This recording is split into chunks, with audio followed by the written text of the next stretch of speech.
Hoy, 8 de junio, año 2021, iniciamos este último módulo de lo que es la materia salud pública y epidemiología. Hemos visto en los primeros dos módulos mucho sobre salud pública y ahora vamos a adentrarnos en lo que es la epidemiología en sí. Les decía que estén preparados porque a final de este módulo vamos a tener un trabajo que va a incluir que ustedes hagan una investigación, va a tener la mitad del puntaje de proceso, entonces vayan eligiendo un tema de interés académico para ustedes, cualquiera dentro del abanico de rango de lo que es la medicina en sí, y pueden ustedes con esta lección ir armando un trabajo. Le voy a pasar a los términos, un trabajo corto de unas 4 o 5 hojas máximo, que incluye una revisión bibliográfica extensa. Y como estamos en pandemia, va a ser muy complicado que ustedes puedan, por ejemplo, hacer una investigación de campo. Entonces vamos a pedir que hagan revisiones bibliográficas y con esto ustedes ejerciten en la búsqueda de artículos científicos, la lectura del mismo, un resumen académico también importante y la presentación de los datos más importantes que encuentre. Y nada, dicho esto, iniciamos la clase de hoy. Voy a desactivar mi cámara porque no es muy importante que me vean durante la clase. Muy bien, y me deja ver mejor mi presentación. Estudios epidemiológicos. Vamos a comenzar describiendo cuáles son los principales tipos de estudios epidemiológicos, ¿sí? Cuando tenemos un problema de salud, debemos de iniciar una investigación y esta investigación incluye un trabajo metódico. Y dentro de este trabajo tenemos dos tipos de estudios principales. Los estudios que son de tipo descriptivo y los estudios que son analíticos, también conocidos como longitudinales, pero principalmente analíticos. En los estudios descriptivos tomamos a las poblaciones como unidades de estudio o también a los individuos como una unidad de estudio. Por ejemplo, ahora que estamos en el contexto COVID, estamos viviendo una gran pandemia. Al principio no sabíamos mucho de la enfermedad y necesitamos que varios investigadores hagan estudios de tipo descriptivo. Seguramente el primer caso que tuvieron en el mercado de Wuhan fue un estudio hecho sobre un individuo, ¿verdad? Esta persona, dónde fue su nexo, cómo se expuso, cuánto tiempo de síntomas tuvo, cómo fueron los síntomas, si falleció o no falleció. Ese está enfocado en un solo individuo. Pero después se amplió a la población general, cómo el virus se transmite entre las personas, cuánto tiempo tiene de incubación, qué pasa si utilizamos mascarillas, ahora finalmente qué pasa con las poblaciones una vez que están vacunadas. Como ven, puede enfocarse tanto en poblaciones como en individuos.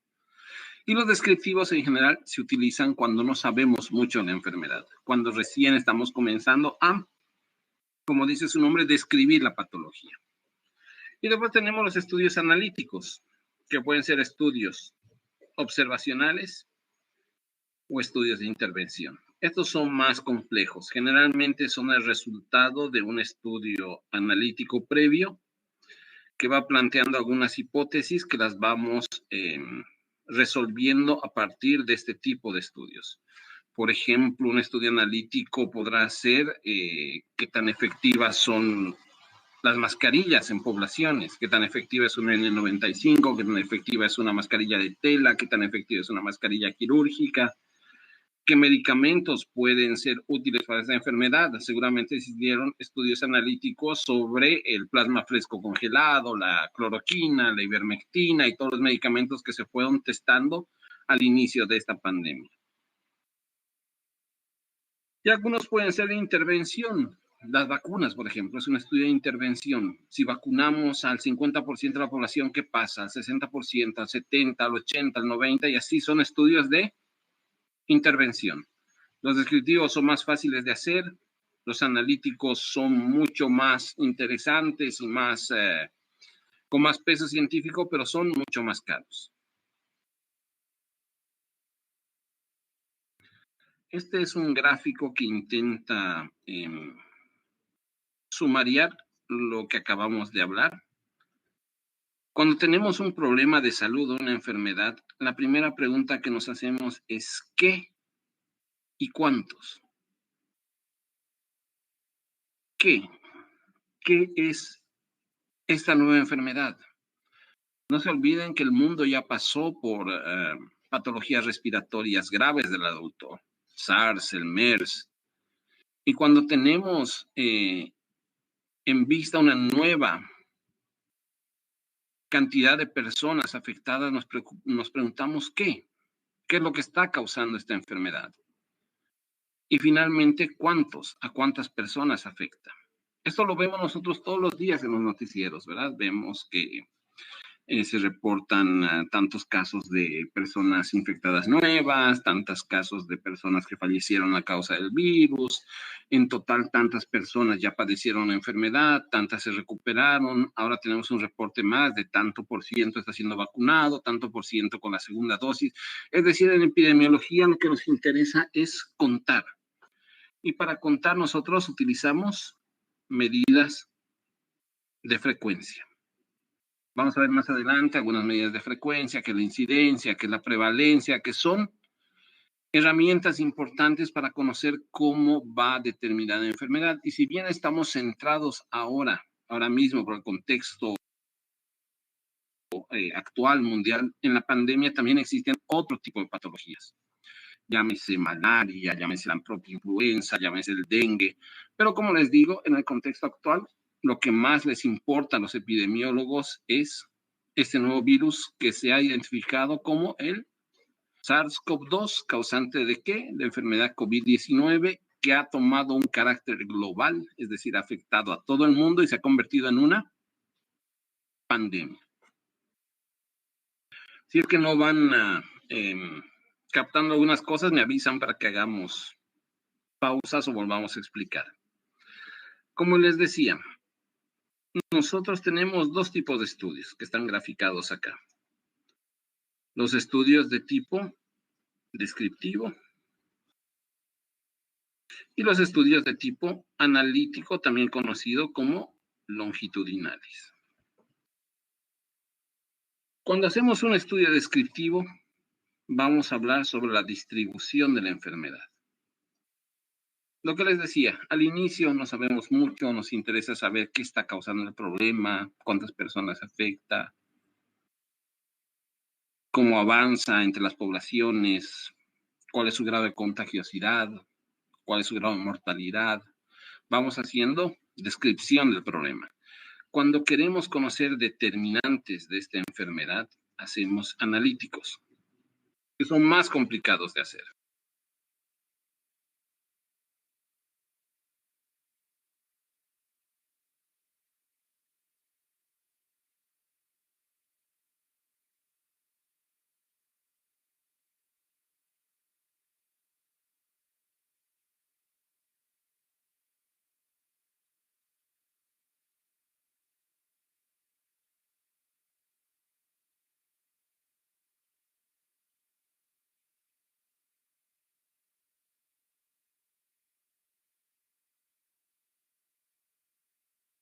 Perdón, me quedé sin audio.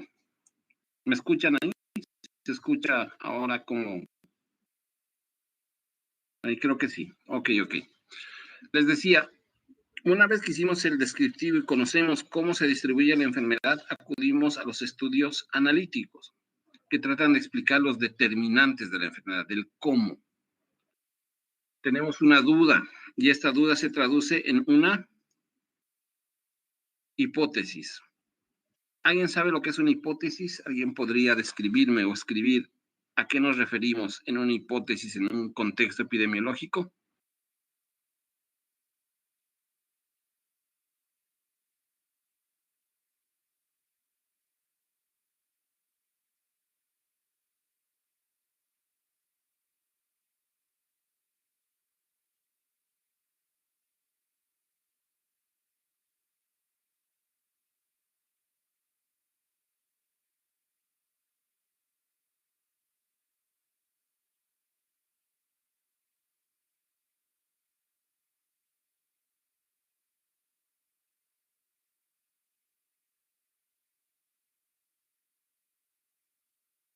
Nadia, hipótesis.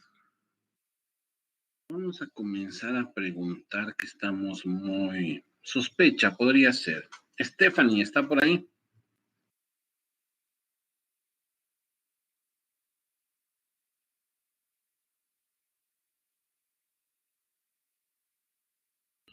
Stephanie, conectada desde su móvil, ¿está por ahí?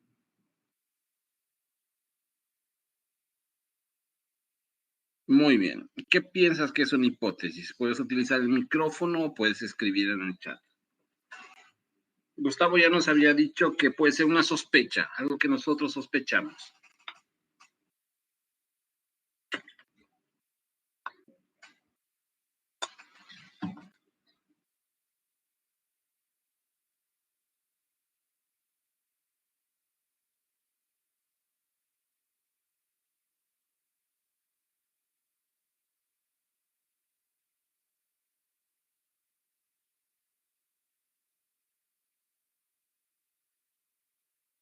Pueden utilizar el micrófono, es mucho más fácil expresarse a través del micrófono que escribiendo.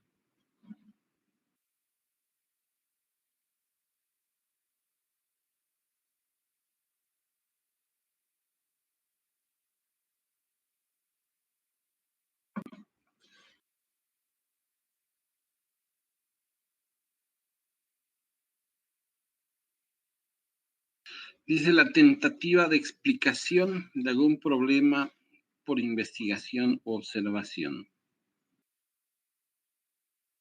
Va. Alguna idea, pero no certera. Algo que no es seguro. En realidad tampoco. Una hipótesis en el contexto de investigación es eso que dice Araceli, una suposición. Requiere mucho de intuición del investigador. Es algo que nosotros creemos que puede ser cierto, pero necesitamos probar. Es una respuesta anticipada a una pregunta de investigación. Por ejemplo, si nosotros queremos saber si la cloroquina o la hidroxicloroquina es efectiva para el tratamiento de COVID, nuestra suposición es que sí. Y hacemos una investigación que puede decir que nuestra hipótesis es válida o es rechazada. Y ojo que no todos los estudios tienen que probar nuestra hipótesis. Existen muy buenos estudios que terminan rechazando la hipótesis. A mí uno de los que más me dolió fue que el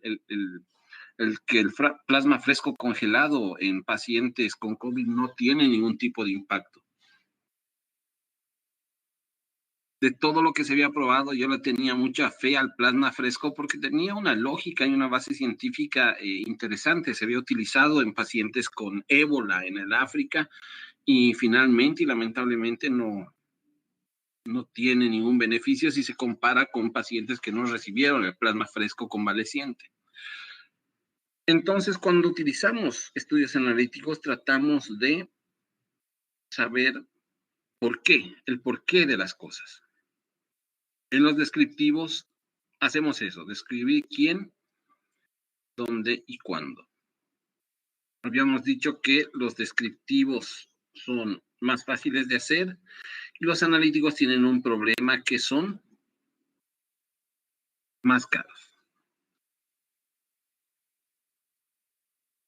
Muy bien. Dentro de estos tipos de estudio, habíamos dicho que los descriptivos pueden utilizar a poblaciones para su estudio, pero también a individuos. No se olviden que hay casos o patologías que afectan a un número pequeño de personas y un individuo también puede entrar como un estudio descriptivo. Qué sé yo, un caso de sarampión, si aparece en Paraguay, va a ser un boom porque hace 10 años y más que no tenemos sarampión. Entonces, ese primer caso, ojalá que no pase, ojalá que la enfermedad siga eliminada de nuestro país. En caso de que sucediera, se tendría que hacer un estudio tipo descriptivo en esa persona. Ahora, si esa patología se convierte en un brote y se disemina por alguna región, sí nos va a llamar para hacer un estudio descriptivo poblacional. En cambio, los analíticos son estudios de intervención. Mediante los analíticos decidimos qué vamos a hacer. Corticoides. Se vio que los pacientes con corticoides, cuando están con mascarillas de alto flujo de oxígeno, responden mejor y tienen más sobrevida que los que no. Entonces tenemos un protocolo que nos dice que en pacientes con afectación pulmonar por COVID que requieran oxígeno de alto flujo, iniciemos corticoides. Intervención. Y también algunos de tipo observacional. En el caso de los observacionales, son el tipo de estudio que puede hacerse tanto de forma analítica, pero también de forma descriptiva. Sí, este gráfico es un poco confuso, nos da más o menos el mapa de lo que vamos a ver a continuación, entonces no se estresen si por ahí hay cosas que quedan flotando, enseguida vamos a adentrarnos en la parte un poco más llevadera de lo que es estudios epidemiológicos. Aquí entramos parte por parte entonces, vamos a hablar de los estudios de tipo descriptivo. ¿Cuándo hacemos un estudio descriptivo? Cuando sabemos poco acerca de la aparición, historia natural o determinantes de la enfermedad, o al inicio de un estudio, cuando queremos saber los antecedentes de ese estudio. No se olviden que no solamente son para enfermedades, sino también para problemas de salud en general. ¿Sí? Esto generalmente va en el examen, entonces pueden tomar nota como importante de esa diapositiva.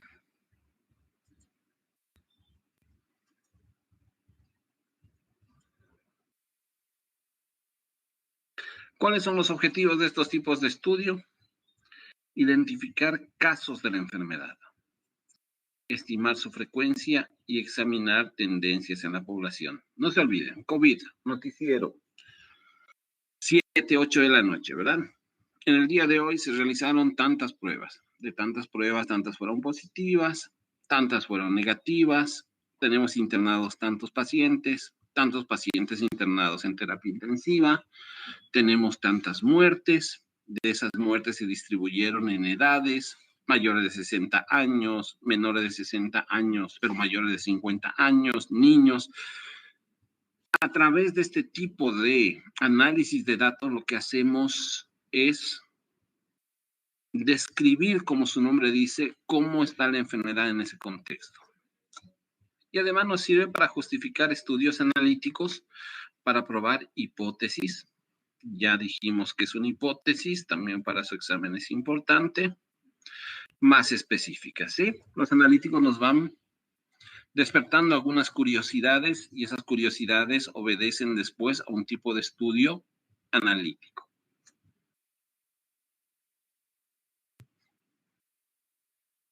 Ahora vamos a hablar de los estudios analíticos. También se los conoce como etiológicos, pero su nombre más frecuente es un estudio analítico. ¿Cuándo los hacemos? Cuando sabemos bastante acerca de la enfermedad. Así las hipótesis específicas previas se pueden probar. Acá ya no describimos el problema, sino vamos haciendo estudios que nos permitan probar esas hipótesis. Nuevamente, las limitaciones son más difíciles de hacer y son más caros. Nos sirve como objetivo para probar hipótesis etiológicas o hipótesis preventivas y estimar efectos crónicos en la salud. Después de esta pandemia vamos a tener un gran reto. ¿Qué hacemos con los pacientes que tuvieron un daño pulmonar importante? Que van a necesitar fisioterapia respiratoria, que van a necesitar, por ejemplo, tratamiento neumológico, que van a necesitar evaluaciones para no desempeñar cierto tipo de trabajos. Viene un post-COVID complicado y no estamos pudiendo siquiera salir de esta enfermedad. También nos sirve para justificar estudios adicionales y probar hipótesis mucho más específicas. Sugerir aspectos potenciales para la prevención de la enfermedad o promoción de la salud. ¿Qué tan efectivo es el lockdown?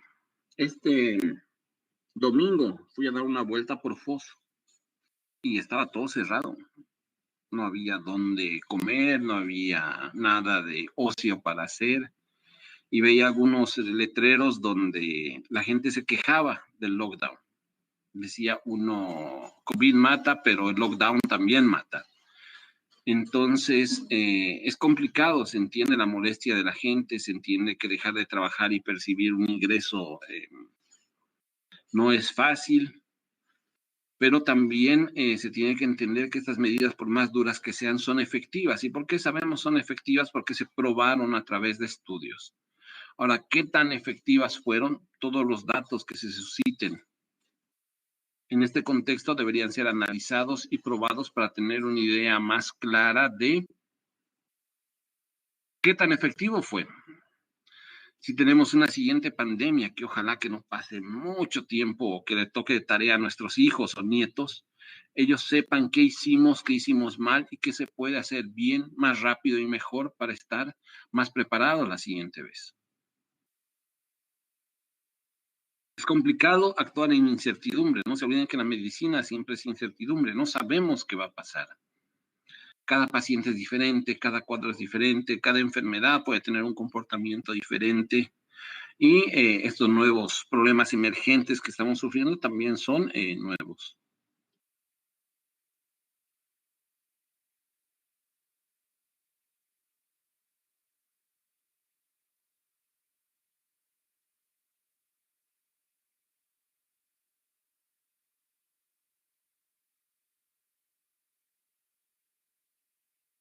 Dentro de los tipos de estudio encontramos dos. Los estudios de tipo observacional, que habíamos dicho que si bien pueden ser descriptivos, también pueden ser analíticos, y tienen tres diseños básicos de estudio. Los estudios de cohorte, los estudios de caso y control y los estudios de prevalencia. Voy a volver un poquito atrás. No se olviden que habíamos dicho que tenemos estudios analíticos y que estos estudios analíticos pueden ser observacionales o de intervención. Pero los observacionales no son solamente o exclusivamente analíticos, también podemos encontrar descriptivos. Ahora, dentro de estos estudios observacionales, habíamos visto que pueden ser tanto descriptivos o analíticos y tienen tres tipos de diseño básico: de cohorte, casos y controles y de prevalencia.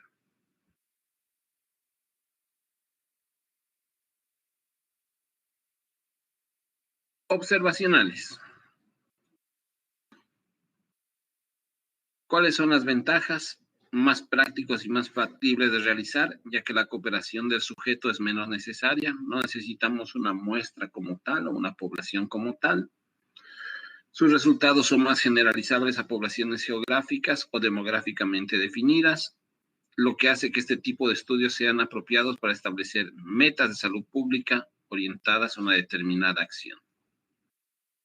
¿Sí? Todos los días, como les dije en el noticiero, hacemos una especie de estudio observacional. Vamos viendo qué es lo que pasa, contando los casos fallecidos, y a través de esto nosotros podemos hacer metas de salud pública o incluso guiar algunas acciones. ¿Qué inconveniente tienen los estudios observacionales? Escaso control de influencias y factores de confusión sobre los resultados del estudio. De repente un tiempo se creía que el COVID era estacional, por ejemplo, que en verano íbamos a tener un descenso de casos. Y en muchos lugares en pleno verano es donde peor pegó, donde más estragos hizo. Y en otros lugares cuando hacía frío no se veía una incidencia tan importante como se había previsto. Y otro inconveniente es que debido a la falta de control por parte del investigador, cada estudio suele ser único, siendo muy difícil replicar sus resultados.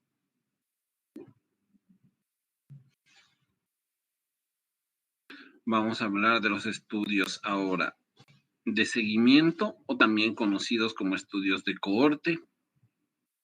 Son estudios también observacionales en lo que el muestreo se hace relacionado con la exposición o causa de carácter analítico, longitudinal y direccionado hacia adelante. Se conocen también como estudios de seguimiento, de proyección, follow-up, de incidencia o prospectivos.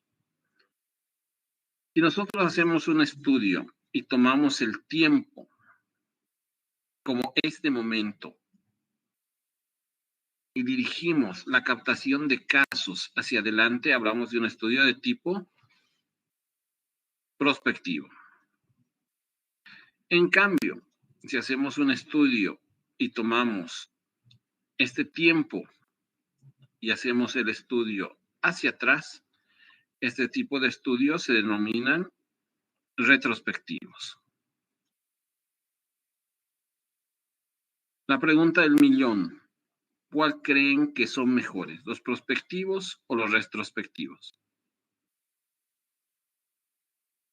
Vamos a preguntarle a Evelyn. ¿Está por ahí?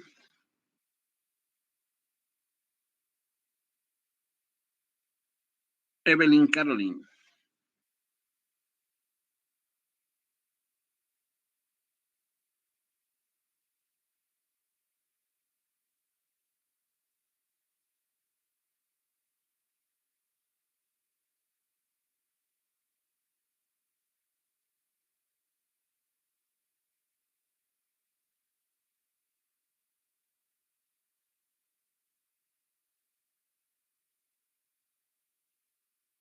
Evelyn Caroline a la 1, Evelyn Caroline a las 2 y Evelyn Caroline a las 3. Supongo que se está preparando para el partido de hoy. Cristiane está por ahí. Su Elene.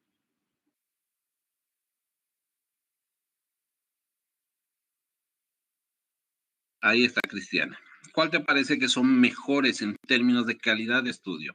¿Los estudios que son prospectivos o los retrospectivos? Entendiendo que los prospectivos comienzan el estudio desde el tiempo pactado hacia adelante. Y los retrospectivos buscan datos, casos del tiempo pactado hacia atrás. ¿Cuál crees que son mejores? ¿Y por qué?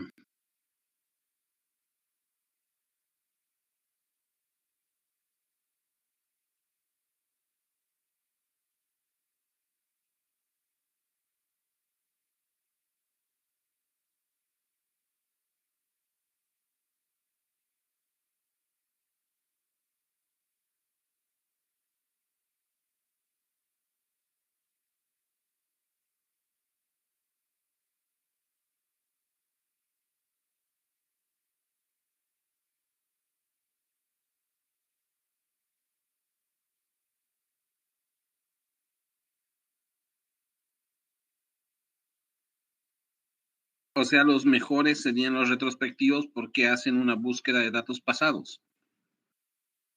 ¿Es así?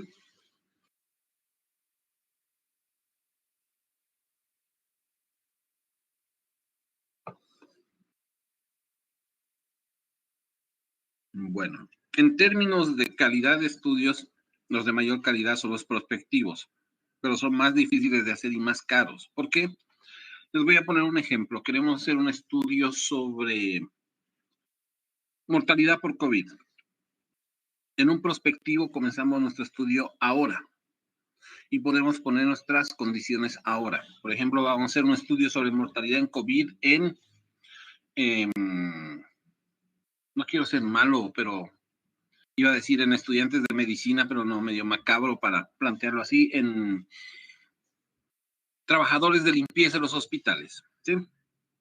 Entonces, desde este momento vamos registrando nuestro conteo a todos los trabajadores de salud que se hayan enfermado por COVID y hayan fallecido. En ese momento nosotros tenemos control sobre nuestro estudio, las variables y la captación de datos. En cambio, en un retrospectivo, lo que tendríamos que hacer es buscar los archivos de los casos que hubieron, ver si estas personas trabajaban en un hospital, si trabajaban como funcionarios de salud, Y de estos registros, que ustedes saben que muchas veces son de poca calidad, no se ponen todos los datos, no se ponen todos las ocupaciones, intentar recabar información del pasado, donde tenemos menos control y podemos tener mayor margen de error. Raiza dice, en un prospectivo es más fácil tener un grupo control. Enseguida vamos a llegar al diseño de estudio de casos y controles. Pero tiene razón, también es fácil tener un grupo de control. Ojo que se pueden hacer también estudios retrospectivos de casos y controles, pero es lo mismo, ¿verdad? Se toman dos poblaciones, una que no haya tenido lo que queremos investigar o no haya estado expuesta al problema que estamos investigando, y una que sí. Nuevamente, los registros son un poco más difíciles de encontrar y un poco más problemáticos de sistematizar. No se olviden entonces, los respectivos son mejores, pero son más caros. Seguimos con los estudios de seguimiento de cohorte. Tenemos los estudios clásicos de seguimiento, que son los prospectivos. Son estudios muy costosos, requieren grandes recursos económicos y tiempo, pero tienen gran solidez.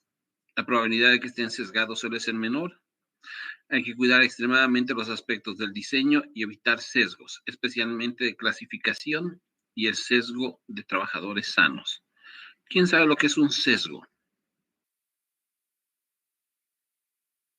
Vamos a preguntarle a Ricardo Antonio, ¿qué es un sesgo? Ricardo Antonio nos va a contar qué es un sesgo. ¿O qué cree que es un sesgo?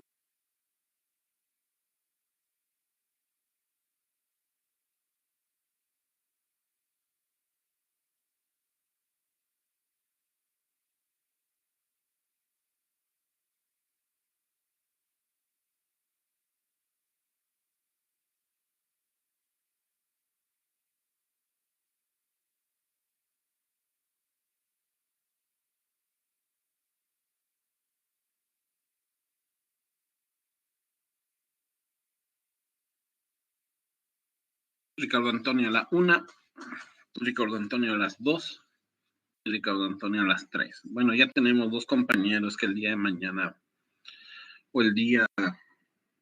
¿Cuándo tenemos clases otra vez?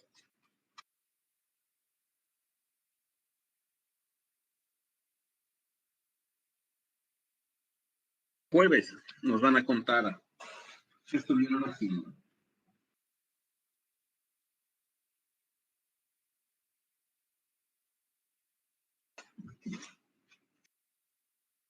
Voy a anotar en mi agenda, si no me olvido.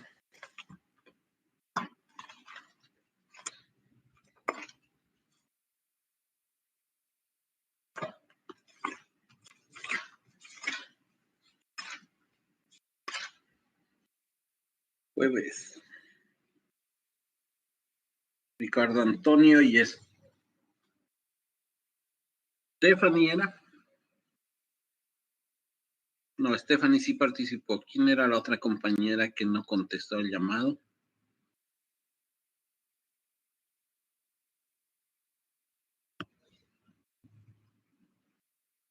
Ahí está Evelyn, revivió. Nada, Evelyn, ¿qué es un sesgo?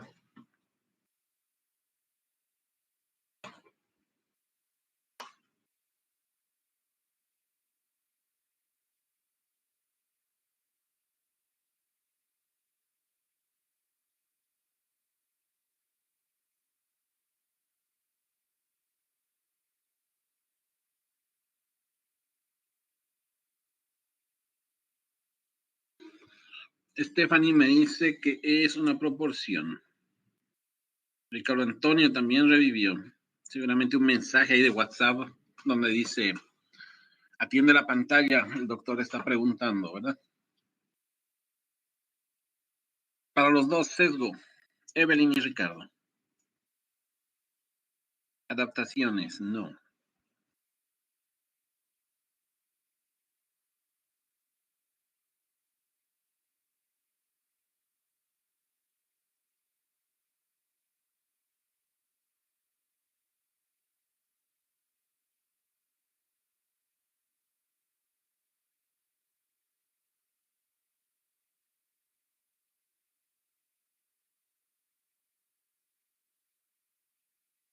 Bueno, sesgo nosotros entendemos en la investigación como un error, pero es un error involuntario. Muchas veces el diseño no contemplamos algunas cosas. Por ejemplo, en el supuesto que hagamos un estudio sobre mortalidad de las personas que hacen limpieza por COVID en los hospitales, no contemplamos a aquellas personas que además de trabajar como limpiadoras, trabajan, por ejemplo, como enfermeras, como médicos. Entonces, al final tenemos un sesgo en la clasificación de nuestra muestra. En el sesgo no tomamos en cuenta aquellas personas que son inmunocomprometidas. Entonces puede tener un sesgo en la realización de nuestro estudio. No tanto un error de pensamiento porque es involuntario, es un error en el diseño metodológico. Porque si ya lo hacemos de forma voluntaria, deja de ser un sesgo y compromete el estudio. Se van a acordar por Grey's Anatomy, por ejemplo. ¿Se acuerdan que estaban haciendo un estudio sobre Alzheimer? Tenía que ser un estudio doble ciego, donde tenían 2 carpetas. Y creo que Meredith Grey quería que su mamá se incluya en el estudio. Y el estudio debería ser doble ciego. ¿Qué significa eso? Que no sabían los investigadores quién tomaba el medicamento y quién era el placebo. Cuando ella cambia los archivos para que su mamá reciba el medicamento, eso no es un sesgo. Esa es una alteración o adulteración de los resultados de una investigación.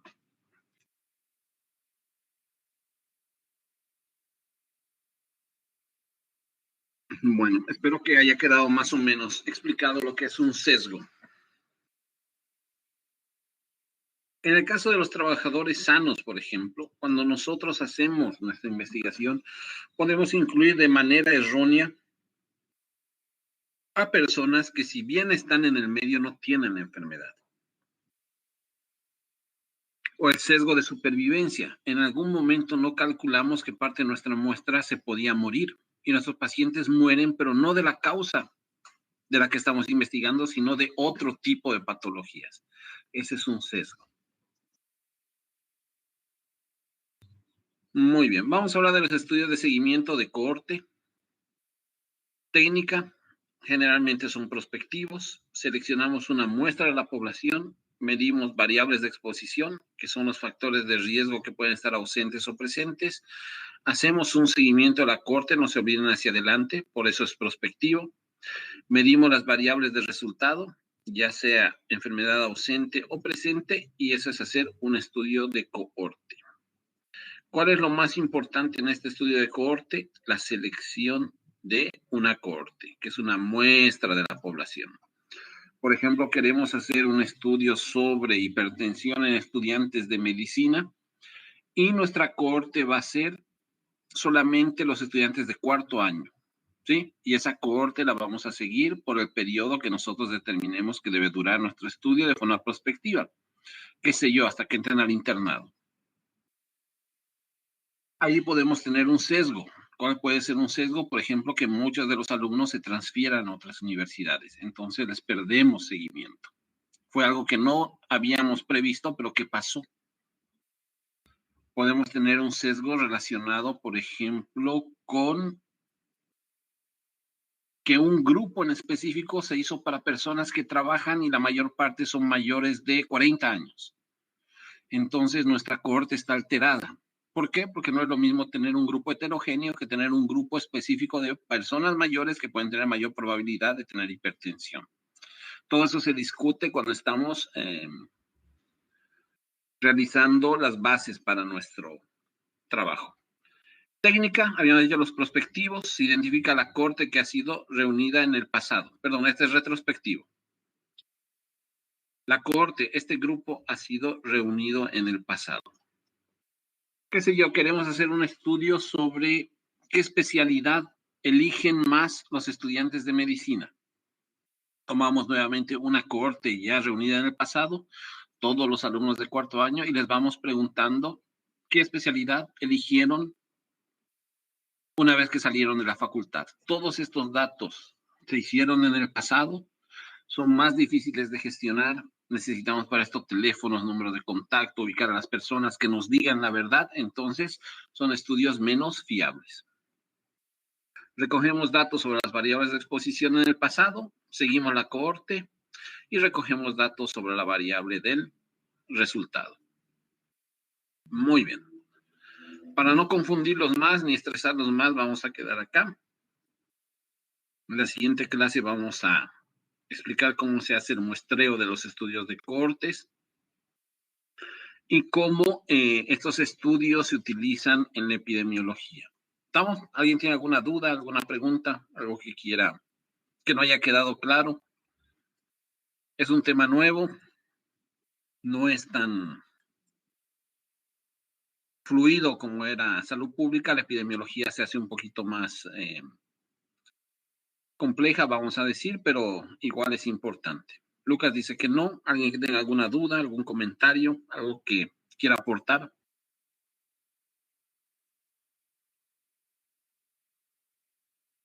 Evelyn me dice que no entendió lo que es un sesgo. Bueno, un sesgo, como hemos dicho, es un error, algo que hicimos mal cuando estamos haciendo nuestra investigación, pero no es intencional. El ejemplo que yo les ponía de sesgo es de investigación que queremos hacer sobre hipertensión en alumnos de la Facultad de Medicina de la UPAP. Tomamos una muestra de esta población y no nos dimos cuenta que la muestra estaba alterada porque este grupo en especial había sido diseñado para alumnos que trabajan. Entonces, la mayor parte de los alumnos que trabajan son mayores de edad y tienen más años que el resto. Y obviamente ahí vamos a encontrar muchos más casos de hipertensión que una población general. Entonces, es algo que nos equivocamos, pero que no nos equivocamos intencionalmente. Es un error en la concepción de nuestro trabajo mismo. El sesgo puede darse en el proceso de muestra, puede darse en la tabulación de resultados, puede darse en el mismo planteamiento de la hipótesis. Lo que quiero que entiendan es que no es algo que se hace con mala intención, simplemente son errores que se dan frecuentemente y que tenemos que tratar de evitarlos. Por ejemplo, uno hace un cuestionario para intentar obtener datos y el cuestionario está mal diseñado porque nos olvidamos, por ejemplo, poner alguna variable.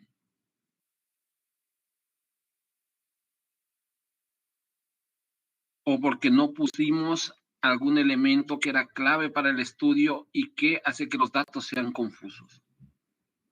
Vamos a ver más ejemplos más adelante.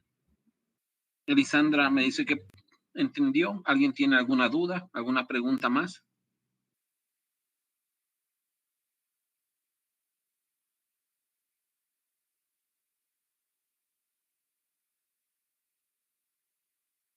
Muy bien, dado que no hay dudas ni preguntas, veo que estamos 33 personas conectadas, pero la lista de los delegados para la participación.